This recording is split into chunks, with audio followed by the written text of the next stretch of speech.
Sur cette image, nous voyons un marin britannique qui, enlevant des chaînes de fer aux jambes d'un esclave swahili qui date depuis 1907. Alors, mes salutations révolutionnaires les plus indéfectibles à tout peuple opprimé. Je fais aujourd'hui cette vidéo, c'est pour vous demander, regardez bien cette image, comment vous vous sentez, comment vous vous sentez à l'intérieur de vous. Nous sommes tous des humains, mais nous n'avons pas les mêmes cœurs, disons. Nous n'avons pas les mêmes niveaux d'amour, d'affection. Nous n'avons pas les mêmes niveaux de pitié. Alors, c'est pour vous, juste pour vous demander, ok, comment vous vous sentez en voyant ces images. Qu'est-ce que vous ressentez en vous-même en voyant des vidéos, c'est-à-dire des photos pareilles. Comment vous vous sentez? Moi, je sais pas, c'est-à-dire je peux plus pleurer parce que si normalement vous deviez me voir pleurer, je serais en train de pleurer maintenant là. Mais alors je vous dis que je pleure maintenant parce que mes larmes ça coule à l'intérieur et vous ne pouvez pas le voir. Donc je pleure en vous présentant mes émotions, mes arguments, ce que je ressens. C'est-à-dire, est-ce que des photos pareilles peut, toi, noir qui regarde cette vidéo, peut te donner l'envie de trahir un autre Africain afin de courir derrière un blanc ou bien des Occidentaux en général pour brader nos terres-mères afin d'asphyxier de plus l'Afrique. Ça te donne toi le courage, toi qui vois cette vidéo. Partage cette vidéo parce que c'est très important. C'est juste pour vous demander. Aujourd'hui, je n'ai pas quelque chose à dire. Je veux juste savoir comment vous vous sentez quand vous voyez ces photos pareilles. Même si c'est du passé, on ne peut pas oublier.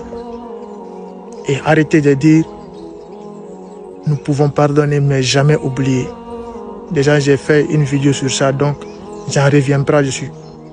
Comment dire c'est une façon de présenter les choses, de manière générale, le combat de la France contre le terrorisme et pour la démocratie, qui est, peut-être qu'on peut en parler, qui est épouvantablement fallacieuse, car en réalité, je vais être parfaitement clair là-dessus, la présence militaire française au Mali, en aucun cas, ce n'est pour combattre le terrorisme et pour défendre la démocratie. Ça, c'est de la communication de la part des autorités françaises et de la part de l'armée française, enfin de l'armée française, entendez-moi bien, je parle de l'armée en tant qu'institution, je ne parle pas des soldats. Mais les motifs réels ne sont pas ceux qu'on nous raconte. En fait, mais je voudrais simplement revenir, si vous le voulez bien, sur les motifs invoqués et les motifs réels, parce que ça me paraît important à souligner. D'abord, est-ce que c'est pour combattre le terrorisme islamiste? Ben non. Ça se prouve facilement, le Qatar est un financeur massif du terrorisme et pourtant il n'y a pas d'intervention militaire française au Qatar. Vous voyez?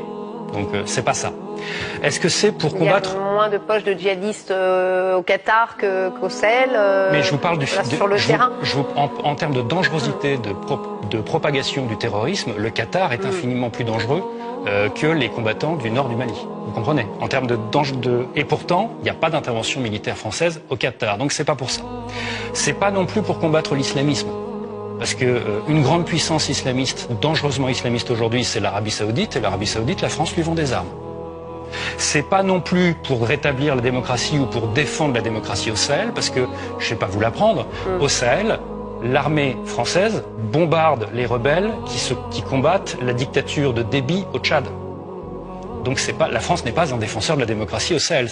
Et j'apprends aussi que l'un de nos grands hommes est en péril.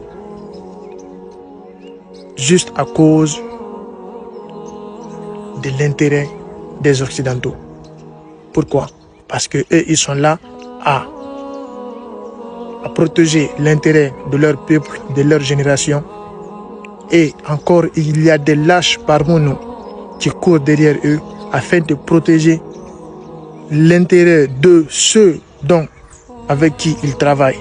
Au lieu, en ce temps, leur intérêt est menacé. L'intérêt de leurs fils sont menacés.